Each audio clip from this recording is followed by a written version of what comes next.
Hello दोस्तों, अगर आप मेरे चैनल पर न्यू हो तो मेरे चैनल को सब्सक्राइब कर दीजिए और जो साथ में घंटी का बटन है उसे दबा दीजिए ताकि अगर मैं कोई भी नई वीडियो डालूँ तो आपको उसकी नोटिफिकेशन मिलती रहे। तो चलिए स्टार्ट करते हैं। आज मैं आपको बताऊंगा कि हम किस तरह से एक टाइपिंग मास्टर टूल को जावास्क्रिप्ट में क्रिएट कर सकते हैं। ये मिनी प्रोजेक्ट है, अगर आप एक बिगिनर हो तो ये प्रोजेक्ट आपके लिए काफ़ी यूज़फुल होगा। तो चलिए स्टार्ट करते हैं। सबसे पहले आप यहाँ पर HTML टैग के अंदर बॉडी टैग क्रिएट कर लीजिए। उसके बाद आपको करना है कि सिंपली यहाँ पर बॉडी टैग के अंदर एक फॉर्म क्रिएट कर लेना है। इस फॉर्म के अंदर आपको एक इनपुट फील्ड या फिर एक टेक्स्ट एरिया क्रिएट कर लेना है। चलिए मैं यहाँ पे एक टेक्स्ट एरिया ही आपको क्रिएट करके बताता हूँ, क्योंकि आपको पता है जो हमारा टाइपिंग मास्टर टूल होगा उसमें टेक्स्ट एरिया देखने के लिए ज़्यादा अच्छा लगेगा। तो हम यहाँ पे एक टेक्स्ट एरिया क्रिएट कर लेते हैं और इसकी आईडी देते हैं। मैं इसकी आईडी यहाँ पे नेम दे देता हूँ।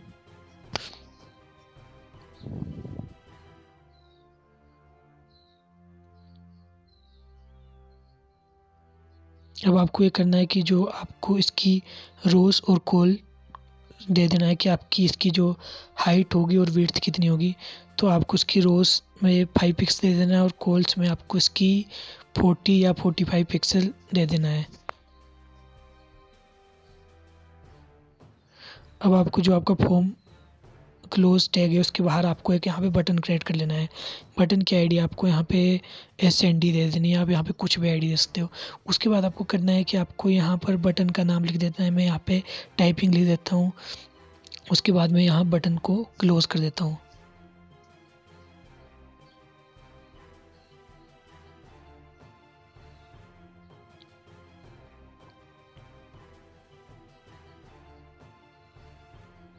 अब मैं इसे सेव करके आपको इसे ब्राउज़र में ओपन करके बता देता हूँ कि आपको किस तरह से डिस्प्ले होगा। तो आप देख रहे हो कि आपके पास डिस्प्ले हो रहा है एक यहाँ पे टेक्स्ट एरिया और उसके नीचे एक बटन टाइपिंग आपके पास यहाँ पे डिस्प्ले हो रहा है। तो चलिए हम यहाँ पे इसे कुछ नाम देते हैं। टॉप में मैं इसे टॉप में नाम देता हूँ टाइपिंग मास्टर हेडिंग टैग के अंदर, और यहाँ पे एक ब्रेक टैग लगा देता हूँ जिससे इसके बीच में थोड़ा स्पेस आ जाएगा।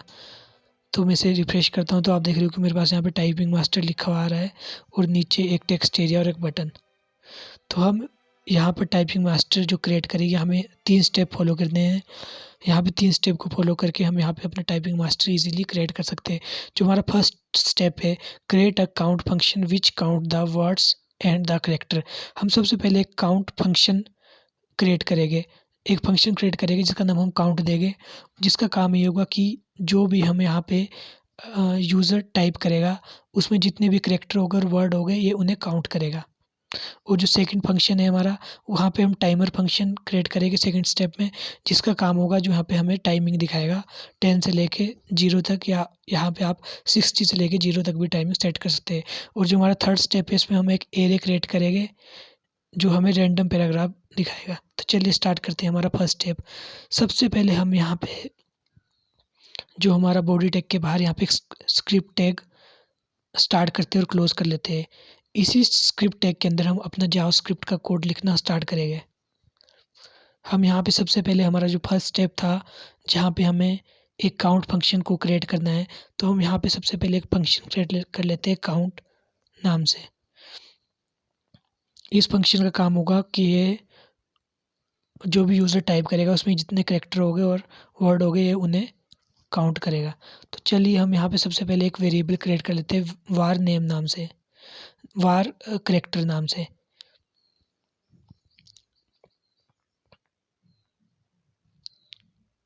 Document dot get element by ID. हम यहाँ पे आईडी नेम डालेंगे। जो हमारा टेक्स्ट एरिया हमने बनाया था उस टेक्स्ट एरिया की आईडी नेम है, तो यहाँ पे नेम डालेंगे डॉट वैल्यू। अब हम यहाँ पे एक दूसरा वेरिएबल बनाएंगे वार वर्ड्स। इसका काम ये होगा कि ये जो जितने भी वर्ड हो गए इन वर्ड को काउंट करेगा। Document dot get element by ID. हम यहाँ पे भी नेम ही डालेंगे, क्योंकि जो हमारा टेक्स्ट एरिया है जो भी उसके अंदर टाइप होगा उसी टेक्स्ट एरिया के अंदर से हमारे पास जो वर्ड हो गए और करैक्टर हो गए, दोनों उसी टेक्स्ट एरिया से यहाँ पे काउंट हो गए। तो हमने यहाँ पे दोनों की आईडी हमने यहाँ पे नेम दे दी, क्योंकि जो ये टेक्स्ट एरिया है इसी में जो भी यूज़र टाइप करेगा उसे ही हमारे जो ये फंक्शन काउंट है ये वहाँ पे वर्ड और काउंट को दोनों करैक्टर को दोनों को काउंट करेगा। तो अब हम यहाँ पे इसे लिखते हैं document dot get element by ID. अब हम इसे प्रिंट करवाएंगे। हम यहाँ पे लिखते हैं नेम करैक्टर, यहाँ पे हमें रिजल्ट लिखना है वर्ड, यहाँ पे हमें करैक्टर रिजल्ट लिखना है। करैक्टर रिजल्ट आईडी देनी है, क्योंकि हम जो ये करैक्टर रिजल्ट आईडी होगी इसी के अंदर हम इसके जो करैक्टर की काउंटिंग होगी उसे डिस्प्ले करवाएंगे। तो हमने यहाँ पे लिखा inner HTML equal to character dot length, जो हमने ऊपर वेरिएबल क्रिएट किया था।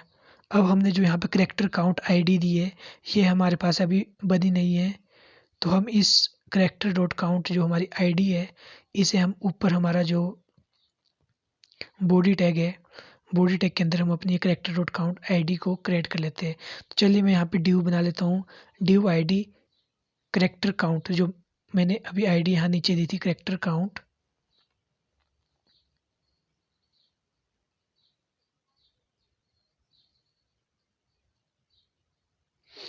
जो भी करैक्टर काउंट हो गए उनका रिजल्ट हमें इस डिव के अंदर शो होगा। तो मैं यहाँ पे करैक्टर लिख देता हूँ और यहाँ पे डिव को क्लोज कर देता हूँ। अब मैं आपको इसे ब्राउज़र में बता देता हूँ कि ये किस तरह से वर्क करेगा।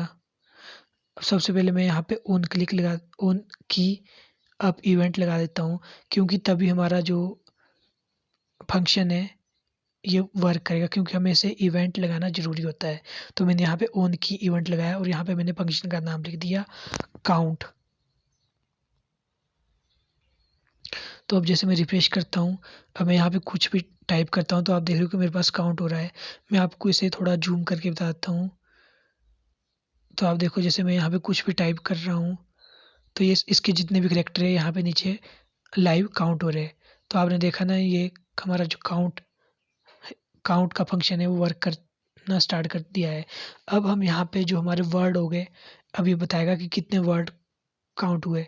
तो इसके लिए हमें करना है सिंपली ये कि हम यहाँ पे ऊपर जहाँ हमने करैक्टर काउंट की डिव बनाई है, अब हम इसके नीचे एक वर्ड काउंट की डिव भी बना लेते हैं। Div ID equal to word count.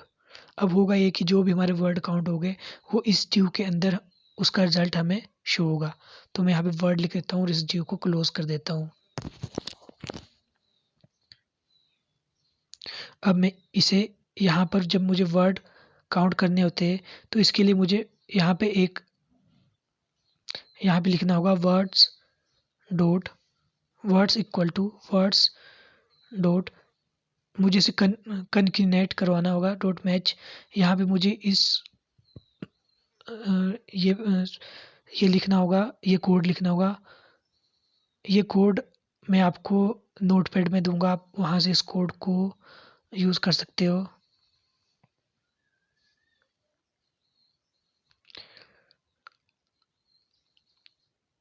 आप इसे यहाँ से ले सकते हो, मैं इसके नोटपैड में दे दूँ, नोटपैड में या वीडियो के डिस्क्रिप्शन में दे दूँगा। इतना लिखने के बाद आपको इसे document dot get element by ID करवाना है, मतलब प्रिंट करवाना है।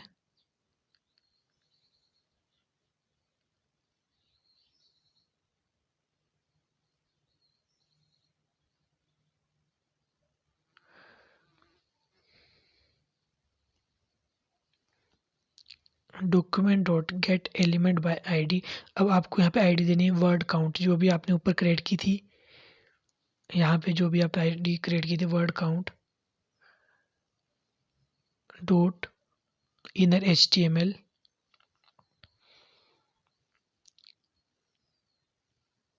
अब आपको यहाँ पे सिंपली लिख देना है वर्ड्स डॉट लेंथ।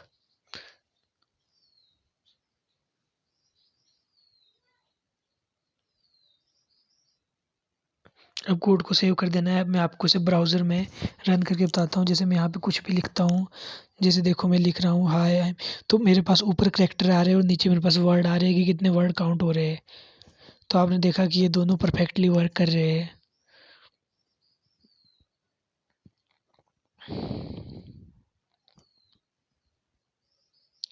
मैं यहाँ पे ब्रैकेट्स के अंदर लिख देता हूँ करैक्टर CHAR। तब आपको देखने में अच्छा लगेगा और पता चल जाएगा कि कौन सा करैक्टर है और कौन सा वर्ड है। और यहाँ मैं नीचे लिख देता हूँ ब्रैकेट्स के अंदर वर्ड्स।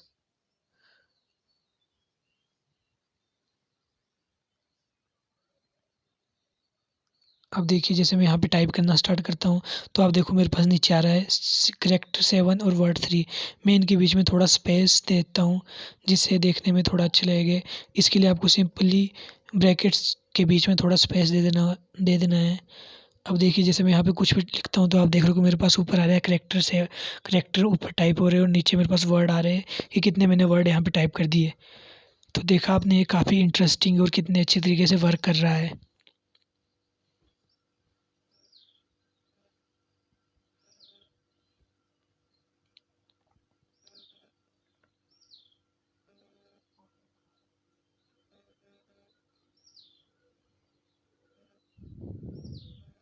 चलिए अब जो हमारा फर्स्ट स्टेप है वो कंप्लीट हो गया है, जो हमने काउंट फंक्शन क्रिएट किया है। अब हम अपना जो सेकंड स्टेप है उसका यूज़ करेंगे क्रिएट अ टाइमर फंक्शन, जो हमारे को यहाँ पे टाइमर डिस्प्ले करवाएगा 10 से लेकर 0 तक या 60 से लेकर 0 तक, जितना भी आप टाइम सेट करना चाहते हो। इस फंक्शन का काम होगा टाइम सेट करना। तो चलिए क्रिएट करते हैं। अब हम यहाँ पे एक फंक्शन बना लेते हैं फंक्शन टाइमर नाम से। आप किसी भी नाम से फंक्शन क्रिएट कर सकते हो, पर जैसे मैंने यहाँ पे टाइमर से किया। अब मैं यहाँ पे सबसे पहले यहाँ पे टाइम देता हूँ। टाइम यहाँ पे देता हूँ 10 सेकेंड, क्योंकि हमारे पास 10 सेकेंड। आप यहाँ पे टाइमिंग कुछ भी टाइमिंग दे सकते हो, 60 सेकेंड या कुछ भी। मैंने यहाँ पे टाइम दिया 10 सेकेंड। अब मैं इसके अंदर यहाँ पे एक वेरिएबल क्रिएट कर लेता हूँ, वेरिएबल ID। और इस ID के अंदर मैं यहाँ पे सेट इंटरवल फंक्शन क्रिएट कर लेता हूँ। जो हमारा सेट इंटरवल फंक्शन होगा यही यहाँ पे टाइमर को सेट करने का काम करेगा। और मैं यहाँ पे इसका टाइम 1 सेकेंड देता हूँ। अब जो मैंने यहाँ पे एनोमिनस फंक्शन बनाया है, अब मैं इस एनोमिनस फंक्शन के अंदर कोड लिखूँगा। तो यहाँ पे मैं लिखता हूँ document dot get element bye ID।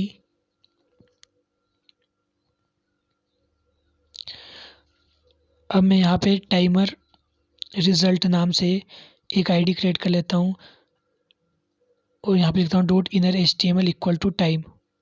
मेरे पास जो ये टाइमर रिजल्ट है अभी मैंने इसकी ID क्रिएट नहीं की है, तो मेरे को इसके लिए अपने जो बॉडी टैग है वहाँ पे जाकर एक टाइमर रिजल्ट की ड्यू क्रिएट करनी होगी। तो मैं यहाँ पे एक ड्यू क्रिएट कर लेता हूँ, div ID equal to timer result. जो भी हमारा टाइमर डिस्प्ले होगा वो इस ड्यू के अंदर उसका रिजल्ट डिस्प्ले होगा। मैं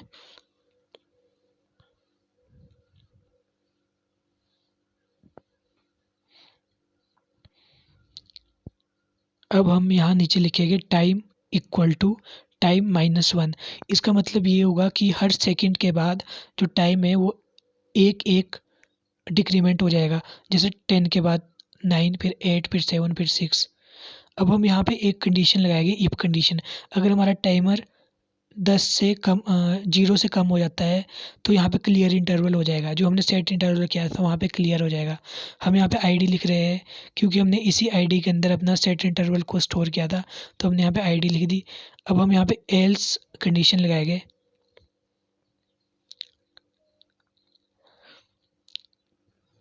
इसमें हम लिखेंगे अगर टाइमर अगर इंटरवल क्लियर नहीं होता तो जो हमारा जो ड्यू है या इसकी टाइमर रिजल्ट की ड्यू है उसका जो बैकग्राउंड कलर है वो रेड हो जाएगा। तो मैं यहाँ पे ID लिख देता हूँ टाइमर रिजल्ट की, क्योंकि हम टाइमर रिजल्ट की ड्यू के ऊपर ही यहाँ पे जो भी ऑपरेशन कर रहे हैं उसके ऊपर परफॉर्म करेंगे। तो हम यहाँ पे लिख रहे हैं डॉट बैकग्राउंड, नहीं हम यहाँ पे लिखेंगे स्टाइल, क्योंकि हमें CSS की स्टाइलिंग करने के लिए पहले स्टाइल लिखना ज़रूरी होता है। Dot background colour equal to red. मैं यहाँ पे इसे रेड कलर दे दूँगा। अब मैं आपको इसे ब्राउज़र में रिफ्रेश करके बताता हूँ कि कैसे डिस्प्ले होगा। अब जैसे मैं यहाँ पे टाइपिंग पे क्लिक करता हूँ और कुछ लिखना स्टार्ट करता हूँ तो अभी देख रहे हो कि जो हमारा टाइमर है ये वर्क नहीं कर रहा है, क्योंकि हम इसे हमें इवेंट नहीं लगाया है। तो हमारा जो बटन है यहाँ पे टाइपिंग का बटन है, हमें इसके अंदर इवेंट लगाना है, ऑन क्लिक इवेंट, तभी हमारा जो फंक्शन है वर्क करेगा। तो हम यहाँ फंक्शन का नाम लिखेंगे टाइमर। मैं इसे सेव कर देता हूँ और आपको ब्राउज़र में से रन करके बता देता हूँ।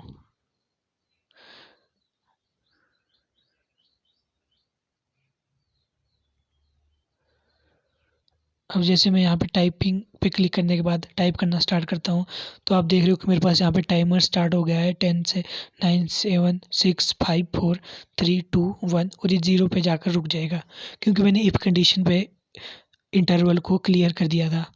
तो आपने देखा कि हमारा टाइमर परफेक्टली वर्क कर रहा है, लेकिन हम अभी भी इसमें टाइप कर पा रहे हैं टाइमर के स्टॉप होने के बाद भी। तो इसके लिए हम यहाँ पे ये करेंगे कि जब हमारा क्लियर इंटरवल हो जाएगा, तो हमारा जो यहाँ पे इनपुट जो टेक्स्ट एरिया है उसे हम यहाँ पे डिसेबल कर देंगे। तो मैं यहाँ पे लिख देता हूँ document dot get element by ID. यहाँ पे इनपुट जो हमारा एरिया था उसकी आईडी नेम है, जो हमारा टेक्स्ट एरिया है इसकी आईडी यहाँ पे नेम है। तो मैंने यहाँ पे इसकी आईडी लिखी और अब यहाँ मैं लिखूँगा dot disabled equal to true, brackets के अंदर ट्रू लिखूँगा। और मैं इस कोड को सेव करने के बाद आपको इसको यहाँ पे दोबारा से रिफ्रेश करके बताता हूँ। अब जैसे मैं टाइपिंग के क्लिक करता हूँ और यहाँ पे कुछ लिखना टाइप कर स्टार्ट करता हूँ, तो आप देख रहे हो कि जो टाइमर है वो कम होता जा रहा है। 5 4 3 2 1 जैसे ही टाइमर 0 होगा तो जो मेरा ये टेक्स्ट एरिया है ये डिसेबल हो जाएगा। तो आपने देखा कि हमारा जो टेक्स्ट एरिया है ये डिसेबल हो गया है।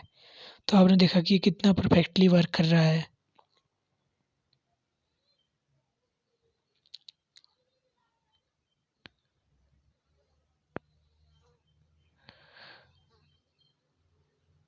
अब मैं यहाँ पर जो टाइम है यहाँ पे मैं टाइम लेफ्ट लिख देता हूँ, तो ये देखने में थोड़ा अच्छा लगेगा। यहाँ कोमा के अंदर मैं टाइम लेफ्ट लिखूँगा और उसके बाद प्लस लगा दूँगा, टाइम लेफ्ट। अब मैं इसे रिफ्रेश करके आपको दोबारा से ब्राउज़र में बता देता हूँ। जैसे मैं यहाँ पे टाइपिंग करना स्टार्ट किया तो आप देख रहे हो कि मेरे पास नीचे लिखा हुआ आ रहा है टाइम लेफ्ट 876, पर ये देखने में थोड़ा अच्छा नहीं लग रहा है। मैं इसके बीच में थोड़ा स्पेस दे देता हूँ। मुझे सिंपली कोमा से पहले थोड़ा स्पेस दे देना है और उस कोड को सेव करने के बाद आपको यहाँ पे दोबारा से रिफ्रेश करके बताता हूँ। जैसे टाइपिंग पे क्लिक करते हैं तो देखो कि अब मेरे पास टाइम लेफ्ट के बीच में थोड़ा सा स्पेस आ रहा है और देखने में अच्छा लग रहा है। तो आपने देखा कि ये परफेक्टली वर्क कर रहा है। और जब टाइम टाइम यहाँ पे लेफ्ट 0 हो जाता है तो ये ऑटोमेटिकली डिसेबल हो जाता है टेक्स्ट एरिया।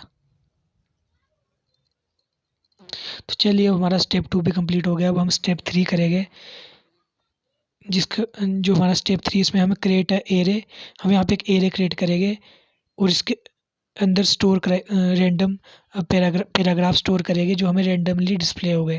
तो चलिए स्टार्ट करते हैं। हमारा जो यहाँ पे टाइमर जो हमने फंक्शन क्रिएट किया है, हम इसी फंक्शन के अंदर यहाँ पे एरे को यहाँ पे क्रिएट कर लेते हैं। तो मैं यहाँ पे एरे क्रिएट कर लेता हूँ। एरे क्रिएट करने के लिए आपको यहाँ पे लिखना है वार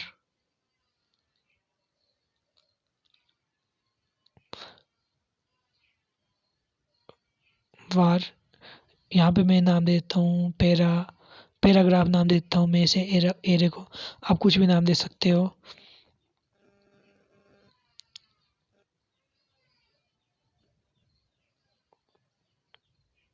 आपको इस तरह की ब्रैकेट्स के अंदर इस कोड को इसके पैराग्राफ लिखने हैं, तो मैं यहाँ पे कोमा के अंदर लिख देता हूँ। कुछ भी यहाँ पे पैराग्राफ टाइप कर देता हूँ।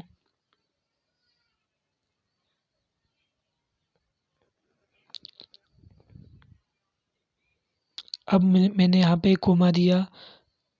अब मैं इसके अंदर एक दूसरा पैराग्राफ ऐड कर देता हूँ।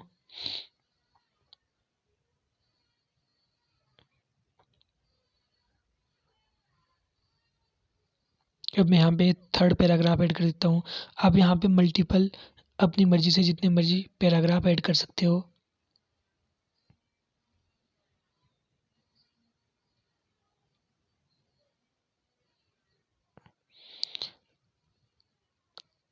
तो चलिए अब हमने यहाँ पे पैराग्राफ ऐड कर लिए। अब हमें यहाँ पे एक वेरिएबल क्रिएट करना है वार रैंडम नाम से। आप किसी भी नाम से क्रिएट कर सकते हो। और अब हमें यहाँ पे लिखना है पैराग्राफ। जब भी आप किसी एरे को क्रिएट करते हो तो उसके बाद आपको इसे बाहर लिखना होता है पैराग्राफ, और जो ये ब्रैकेट्स के अंदर आपको लिखना है मैथ डॉट फ्लोर। हम यहाँ पे मैथ डॉट रैंडम का यूज़ करेंगे इसे रैंडमली पैराग्राफ जनरेट करने के लिए। इसे हम मल्टीप्लाई करेंगे जो हमने ऊपर पैराग्राफ बनाया, पैराग्राफ डॉट लेंथ। इतना लिखने के बाद जो हमारे पास पैराग्राफ हो गए वो रैंडमली डिस्प्ले हो गए। अब हम यहाँ पे लिखेंगे डॉक्यूमेंट डॉट, अब हम इसे प्रिंट करवाएंगे dot get element by ID. अब हम यहाँ पे एक आईडी क्रिएट करेंगे पैराग्राफ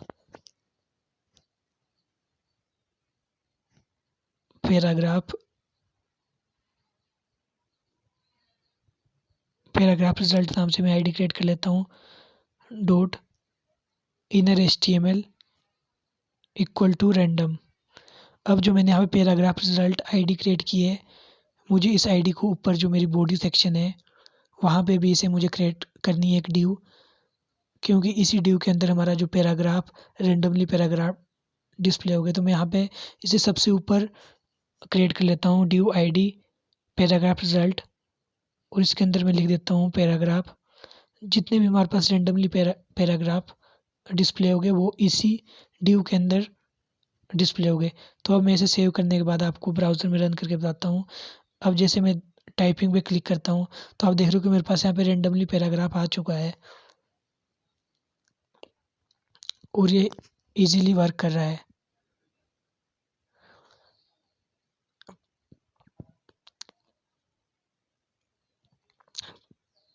पर आप देखोगे कि जब भी मैं इस पे टाइपिंग में क्लिक करता हूँ और यहाँ पे कुछ लिखना स्टार्ट करता हूँ तो आप देखोगे कि मैं दोबारा से अगर टाइपिंग पे क्लिक करता हूँ तो दोबारा से पैराग्राफ चेंज हो रहा है और दोबारा से टाइमिंग दोबारा से 10 से स्टार्ट हो रही है। तो ये एक प्रॉब्लम है।